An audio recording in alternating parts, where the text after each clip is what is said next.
Outro assunto que sempre nos chama a atenção é a tal de salinidade do solo. Bom, o nome já diz, salinidade tem alguma coisa a ver com sal, né? Então, o que é que provoca a salinidade? Sais, né? Tá certo? Quanto é tipo de sal que pode você colocar no solo?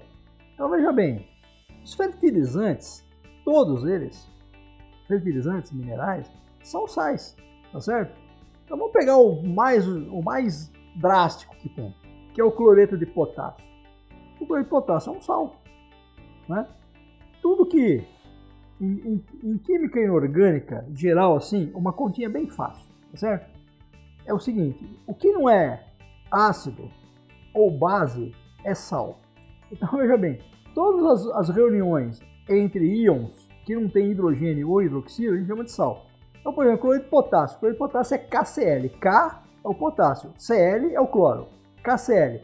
Tem hidrogênio? Não. Tem OH, hidroxila? Não. Então é sal. Tá certo? Aí você pega, por exemplo, fosfato de potássio, ou fosfato de sódio, ou fosfato de cálcio, que são os fertilizantes fosfatados aí. Fosfato de cálcio é um sal, certo? Você pega sulfato de cálcio, que é o gesso, o famoso gesso. Sulfato de cálcio é um sal. Então, tudo isso que se põe no solo são sais. A diferença entre eles é que alguns sais são mais solúveis do que outros e eles provocam no solo o que a gente chama de condutividade elétrica. Então, como é que você mede a salinidade do solo, a tal salinidade que tanto se fala aí? O único jeito de medir a salinidade do solo é medir a sua condutividade elétrica. Porque é mais ou menos o princípio da pilha, né? O que conduz a eletricidade nas pilhas, que a gente usa aí para gerar energia, são nada mais, nada menos do que sais. E no caso das pilhas são sais de chumbo, sais de mercúrio, são coisas mais... não tem nada a ver com o solo. Mas sempre quando tem sal no sistema, existe uma condução de corrente elétrica.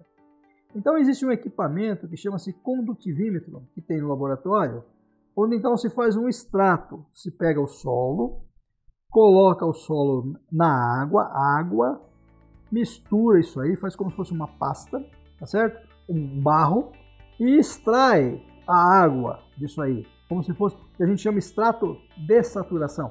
Saturação é porque eu saturei o solo com água, está saturado, virou um barro. Eu pego esse barro, coloco num papel de filtro, faço um vácuo e tiro esse extrato. A gente chama extrato de saturação, saturação de água. E vou lá com esse equipamento e meço a condutividade elétrica. A condutividade elétrica é dada em microsims por centímetro, que é a notação dela. Quanto maior for a condutividade elétrica, maior é a quantidade de sais que tem no ambiente, naquele ambiente do solo.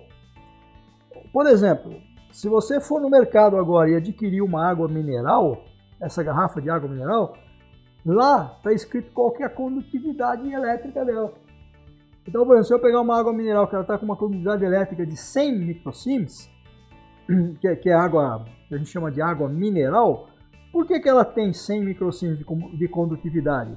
Porque dentro dessa água mineral tem sais.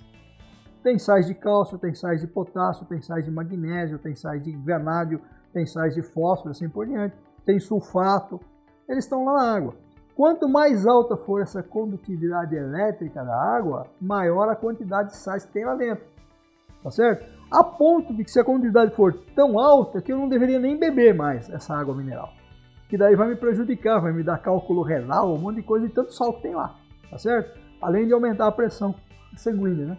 Porque tem algumas águas minerais que tem muito sódio, por exemplo, né? Esse sódio provoca corrente elétrica, ele muda a condutividade.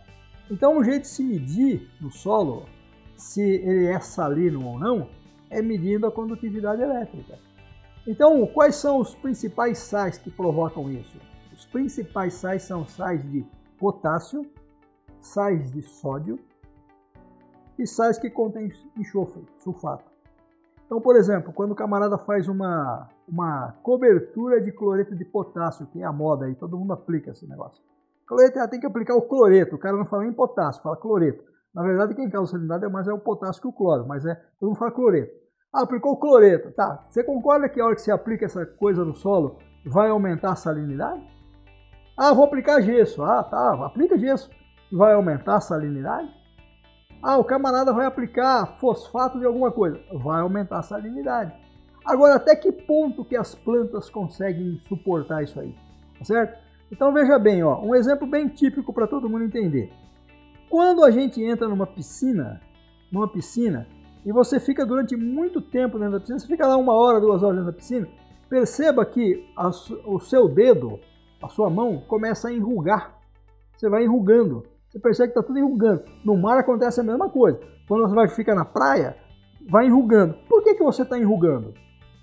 Olha, você está dentro d'água, você está dentro da piscina, e você está enrugando, você deveria estar inchando, né? Porque se você está dentro da água, você deveria estar absorvendo água. Não!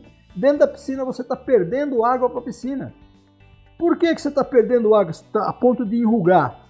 É porque a piscina tem uma alta condutividade elétrica. Ela tem mais sal do que você tem. Ou seja, o camarada tratou a piscina com cloro. Então, na hora que a piscina está cheia de cloro, que a condutividade aumenta, você perde água para lá. A mesma coisa quando você vai na praia. Você fica dentro da água lá, nadando no salpo. A água do mar é salgada. Todo mundo já deve ter experimentado. Então, se é uma água salgada, é porque ela tem uma alta condutividade elétrica. É uma água salina. O que acontece com você dentro da água salgada? Você perde água para o mar. Você não ganha água do mar, você perde água para o mar. É a mesma coisa quando você pega um peixe, por exemplo, de água doce e coloca ele num aquário de água salgada. Ele não dura 1 minuto lá. O inverso é verdadeiro. Se você pegar um peixinho de água salgada e colocar ele na água doce, pega um bicho de água salgada e coloca ele explode. Tá certo? Porque daí ele ganha muita água e o outro perde muita água. Então, a planta da mesma forma. Se ela estiver num ambiente salino, ao invés de ela tirar a água do solo, ela perde água para o solo. Então a planta morre. Agora, quanto que as plantas suportam? Aí então, depende da espécie. Por exemplo, uma planta de soja, ela suporta uma quantidade enorme de salinidade. Soja. No entanto, o milho muito menos. Uma planta de cana muito menos. Né? E em cana de açúcar, por exemplo, ainda os caras colocam vinhaça nas áreas, né? E a vinhaça é salino, tem muito cloreto de potássio, tem muito potássio lá. Então, logicamente, que daí a cana morre. Por que morre? Porque o cara está colocando sal.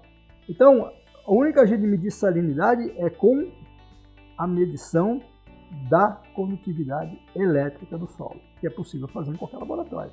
Só para completar, outra coisa que fala muito é a presença de sódio no solo, tá certo? O sódio, ele não é um elemento essencial para as plantas. As plantas não precisam de sódio para nada, com raras exceções. Em algumas plantas o sódio é benéfico, né? Por exemplo, na beterraba. A beterraba é uma planta que depende de sódio. Né? Sorgo é uma planta que depende de sódio, mas são algumas espécies apenas. A maioria não usa sódio para nada. Então, no solo, você não deve ter mais do que 1% de saturação de sódio na CTC.